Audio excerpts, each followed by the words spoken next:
আর delivery যদি নিতে লাগে ডাক্তারখানায় তাহলে আমরা টাঙ্গারি কইরা তাদের মেডিকেলে নিয়ে যাইতে লাগে। রাস্তা দেয়া একটা ভূত সাহারে না 2026 এর সরকারিদের রেকর্ডের রাস্তা, যে রাস্তা নাকি মানুষ তো দূরে কথা, এই রাস্তাটা কুত্তাও যায় না। এক নাম্বার ফুটেজ এটা আপনারা দেখতে পারতেছেন, বর্তমানে আপনারা দেখতেছেন 2 নাম্বার ক্লিপ একটু ভালো করে দেয়া দাও আগে পিছে। সরকারি রেকর্ডের রাস্তা না এটা রেকর্ডের রাস্তা থাকার পরও এই রাস্তা একদম বিল হয়ে রয়েছে। ময়নপুরি থেকে মুহিয়া আপরুবি বাজার মাত্র 4-5 কিলোমিটার। আমরা বর্তমান এই সমাজে এই করে রয়েছি, আর এটা 2026 চলতেছে। 2026 এ যদি এইরকম ধরনের রাস্তা হয় তাহলে এই সমাজের মধ্যে, এই গ্রামের মধ্যে কি ধরনের উন্নতি হতে পারে? যে সমাজের মধ্যে কোনো ধরনের রাস্তাঘাটের সুবিধা নাই, আর এই সমাজ কোনোদিনে উন্নতি হওয়ার চান্সও নাই। আচ্ছা, এই রাস্তাটা সবের লাগে না? লাগে।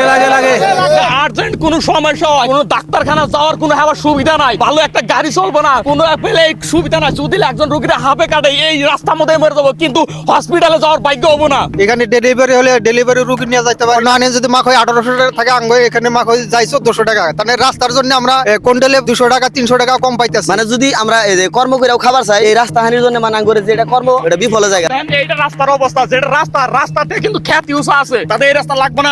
রাস্তা রাখবো একবারে কিছু বেচাকিনি করে হারি না, আড়া উড়া জানা ফুলা হানি স্কুলে যা হারে না। রাস্তা থেকে মানে ওই যে খ্যাত দিয়ে আপ ডাউন করতে হয়, কান্দে করে মানুষ নিয়ে যে বাজারে যায় গাড়ি তোড়া নাকি, এনে তো গাড়ি মোটর চলে না। 22 নং ময়ন্দা সমষ্টির মুহিয়া গ্রাম ততঙ্গ বাইতে যখন করে কিবা প্রবলেম হয়, কিবা মানে অসুখ হয়, যদি আর্জেন্ট ডাক্তারখানা যাওয়া লাগে, দৌড়াদৌড়ি করে নিয়ে যাওয়া লাগে, কিবা কান্দে করে নিয়ে যাওয়া লাগে, তাই মাছা টাছা দিয়ে নিয়ে যাওয়া লাগে। 3 কিলোমিটার জায়গা কিন্তু সাংগারিত করে নিয়ে যাওয়া হয়। 3 কিলোমিটার প্রায় আধা ঘন্টা টাইম লাগে। তাহলে ওই হসপিটালে মানুষটা নিয়ে গেতে গেতে আর অবস্থাটা কি হবার পারে, রানারাই কমেন্ট করে কবে। আজ পর্যন্ত কোনো গ্রামে শুনছেন যে ময়ন্দা 22 নং সমষ্টি ছাড়া অন্য কোনো সমষ্টিতে মানুষ কিবা হসপিটালে নিতে সাংগারি নিয়ে যাওয়া লাগে না। মানুষ একটা মোল্লা হারে তখন মানে সাংগারি নেওয়া যায়, কিন্তু যখন মানে একটা রোগী যখন মানে সাংগারি চড়ানো হয়, কিবা অবস্থাটা বোঝা যায়, রানারা কিন্তু কমেন্ট করে জানাবেন। এই ভিডিওটা এত শেয়ার করেন, শেরমান স্যারের কাছে পৌঁছায় দেন এই ভিডিওটা শেয়ার করে। এটা তো রাস্তার মানে অবস্থা পুরা খারাপ। এই রাস্তায় আনারা এই মাখই গোনা নিয়ে কি সিস্টেম বাজার যাবেন, মাখই নিয়ে হেরি না বাজারে, গাড়ি আহে না, কোন একটা মানুষ সুস্থ না। এইরকম ধরনের পরিস্থিতি হয়, কত সময় স্টুডেন্ট যখন স্কুলে যায় এই রাস্তার মধ্যে পয়রা যাওয়ার পরে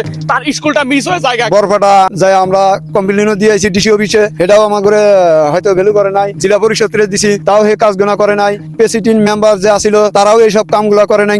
হ্যাঁ, এই গাছলাবি করে কামগুলা মানে পিছ ফেলায় রাখা পয়সা পাতি গুলা মানে তারা তুলে নিয়ে খাইছে। আরে যে রাস্তা দেন, রাস্তার মধ্যে কত পানি, উত্তর ময়নপুরি, জয়পুর, সিকাটারি, তারাকান্দির মানুষও কিন্তু এতে আপ ডাউন করা হবে যদি এই রাস্তাটা ঠিক হয়। আর এই রাস্তা যদি না ঠিক হয়, অলরেডি বরবিটাতে ঘুরে যাওয়া লাগে। আর শেরমান স্যার, আপনি হলো এই সমষ্টির আপনি বর্তমান বিধায়ক, আপনার কাছে অনুরোধ, আপনি এই রাস্তাটা করবেন। বাগবরে যে রাস্তায় মানে বাইকও ভালো করে যাওয়ার নাই, এই রাস্তা দেওয়া বর্তমান ট্রেক্টর গেছে। তো শেরমান স্যার, আপনার কাছে হাম্বল রিকোয়েস্ট, এই রাস্তার কাম আপনার করা লাগবে না?